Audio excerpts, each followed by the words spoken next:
25 वर्षीय अनुज अपने उस फ्लैट में पहली बार आया जो उसे उसकी कंपनी ने सुविधा के रूप में दिया था।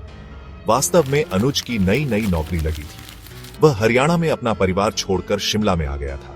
साल भर से नौकरी की तलाश में भटक रहे अनुज को अच्छी नौकरी मिलते ही उसका उदास जीवन खुशियों से खेलने लगा था। कंपनी ने सुविधा के रूप में उसे जो फ्लैट दिया था, उस फ्लैट में प्रवेश करते ही अनुज के होठों से अनायास ही निकला था, वाओ, मोस्ट ब्यूटीफुल फ्लैट।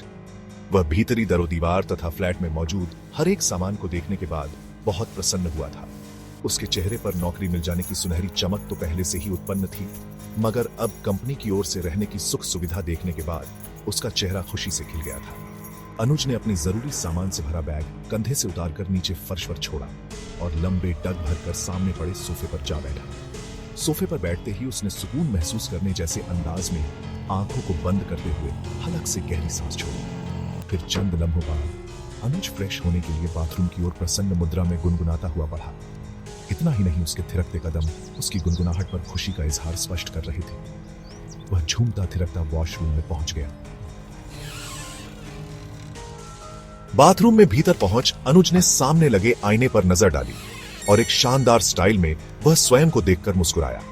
फिर जल्द ही वह स्नान की तैयारी के साथ अपने काम में जुट गया।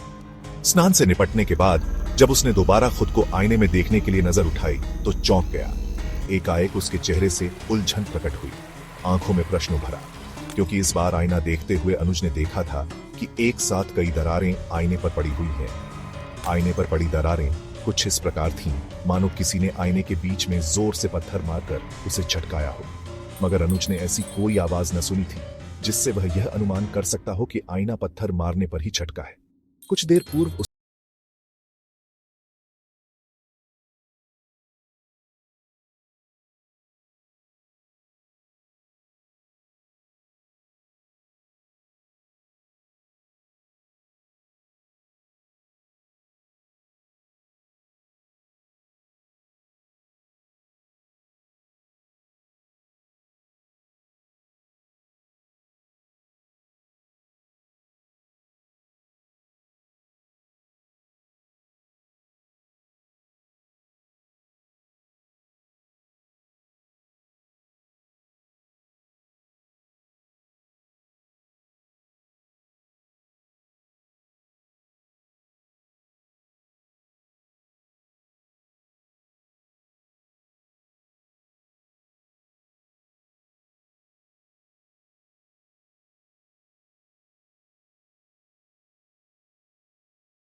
आंख खुल गई।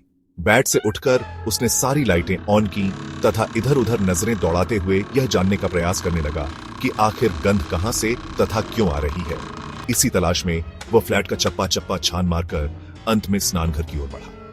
जब वह स्नानघर में पहुंचा तो बुरी तरह शॉक्ड रह गया। उसकी आंखों में ही नहीं बल्कि चेहरे पर भी खौफ के असीमित भाव उत्पन्न हो गए थे। अनुज अपने स्थान पर खड़ा पत्थर की मूर्ति बन गया था। उसका दिल जोर जोर से धड़क रहा था, किंतु दिमाग सन्नाटे में आकर सान्य सान्य करने लगा था, क्योंकि स्नानघर के बीचों बीच खून में सनी एक लड़की की लाश पड़ी थी। लाश का जिस्म सही सलामत था, मगर उसका चेहरा खून से पूरी तरह सना हुआ था। लाश को देखते हुए इस बात का भली प्रकार आभास होता था कि उसके सर पर वार करके ही उसकी हत्या की गई है। लाश के चेहरे पर छाया खून सूखी पपड़ी बन गई थी। इससे यह अनुमान लगाया जा सकता था कि उसकी हत्या हुए बहुत वक्त बीत चुका है। लाश को अपने बाथरूम में देखते हुए भयभीत अनुज की समझ में तनिक भी न आया कि यह लाश किस प्रकार उसके स्नानघर में आ गई। अनुज का तो जैसे पूरा दिमाग ही खराब हो चला था। उसकी समझ में कुछ भी न आ रहा था। कुछ देर के बाद मानो वह गहरी गफलत से जागा तो उसे ख्याल आया कि वह फौरन इस घटना के बारे में पुलिस को बताए। मन में यह विचार आते ही वह वापस अपने शयन कक्ष में पलट गया। बेड पर रखा उसने अपना मोबाइल उठाया और झट पुलिस स्टेशन का नंबर मिलाना शुरू किया। इससे पहले कि वह पूरा नंबर डायल कर पाता, किसी ने मधुर स्वर में उसे पुकारा। इस मधुर स्वर को सुनते ही वह तत्काल पीछे पलट गया। पलटकर उसने देखा कि उसकी आंखों के सामने वही लड़की खड़ी है जिसे एक लाश के रूप में देखते हुए वह अपने बाथरूम में छोड़कर आया था। लड़की अपने उसी रूप में थी जिसमें अनुज ने उसे बाथरूम में देखा था। उसे देखकर अनुज बुरी तरह डर गया। सब कुछ भूलकर उसने लड़की से भयभीत स्वर में पूछा, कौन हो तुम? लड़की ने जवाब दिया, मैं एक लाश हूं, वही लाश जिसे अभी कुछ देर पहले तुमने अपने बाथरूम में देखा था। अनुज ने कंपित स्वर में पूछा, मगर तुम जिंदा कैसे हो गई? लड़की ने कहा, तुम्हें लाश बनाने के लिए। अनुज को एहसास हुआ कि वह एक भूत है। उसने पूछा, मगर तुम मुझे क्यों लाश बनाना चाहती हो? आखिर मेरा कसूर क्या है? लड़की ने उत्तर दिया, तुम्हारा कसूर सिर्फ इतना ही है कि तुम इस फ्लैट में आकर ठहरे हो। मैंने तुम्हें इस फ्लैट से निकल जाने के लिए कई इशारे दिए। पहले तुम्हारे स्नान घर के आईने में दरारें डाली, फिर तुम्हारी वॉल क्लॉक तोड़ दी, फिर उसके बाद तुम्हारा कपड़ों से भरा बैग खाली कर तुम्हारे कपड़े निकालकर फेंक दिए, फिर तुम्हारे फ्लैट का दरवाजा खोल दिया ताकि तुम पेश आए। इन छोटी छोटी घटनाओं से डरकर भाग जाओ, मगर तुम बहुत निडर निकले, इसलिए अब मैं तुम्हें किसी भी कीमत पर जिंदा नहीं छोड़ सकती। अनुज ने पूछा, मगर तुम मुझे इस फ्लैट से क्यों निकालना चाहती हो? लड़की ने बताया, क्योंकि इसी फ्लैट में 2 आदमियों ने मिलकर मुझे मार डाला था। उसी दिन से मैं इस फ्लैट में रहती हूँ। अनुज ने फिर पूछा, पर ऐसा तुम्हारे साथ क्यों हुआ? उन दोनों आदमियों ने तुम्हारा मर्डर क्यों किया? लड़की ने कहा, क्योंकि वो दोनों मुझे उठा लाए थे। इस फ्लैट में लाकर उन्होंने मेरा बलात्कार किया, फिर उसके बाद मेरा कत्ल कर दिया। तब से उनकी प्रतीक्षा एक दिन वो दोनों मेरे जरूर आए और मैंने अपने हाथों से खत्म कर दिया। इसके लिए इस फ्लैट का खाली होना बहुत आवश्यक है। अनुज ने कहा, ठीक है, तो मैं ये फ्लैट छोड़कर अभी चला जाता हूँ। लड़की ने कहा, नहीं, अब इस फ्लैट से तुम्हारी लाश ही जाएगी। तुम्हारी फ्लैट चलेगी, ऐसा तुम्हें जिंदा छोड़कर वहां से लाने के लिए चर्चा का विषय नहीं बनना चाहता, वरना मेरा मकसद कहीं और जाएगा। अनुज ने कहा, मुझ पर भरोसा करो, मैं तुम्हारा किसी से कुछ नहीं करूंगा। मुझे जाना। लड़की ने जवाब दिया, तुम जिंदा यहाँ से नहीं उठ सकते। अनुज ने खुद कहा, मुझे जाना। कहते हुए अनुज इस हद तक पीछे हो गया कि मैं और पीछे नहीं जा सकता। मैंने उसके कान पर ऐसे से कहा, लड़की डरने और चिल्ला कर उसके एक कदम पर लगी। अनुज का दिल जोर जोर से धड़कने लगा। आंखों के सामने उसे अपनी मौत नाचती नजर आने लगी। अपने बचाव का उसके पास कोई रास्ता नहीं। किसी भी कीमत पर मरना नहीं चाहता, मगर उसके मुंह चाहे उसकी मौत निरंतर उसकी ओर बढ़ रही थी।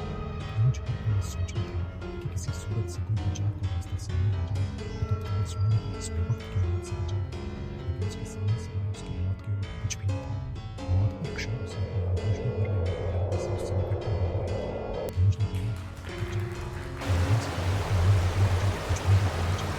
लड़की ने कहा, ठीक है। तभी अनुज गंगाजल लेने आ गया। वह गंगाजल लेकर वापस लड़की के पास चला गया।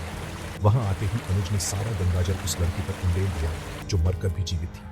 गंगाजल उस पर गिरते ही उसमें आग लग गई। वह प्रेत आत्मा चीखती चिल्लाती रही।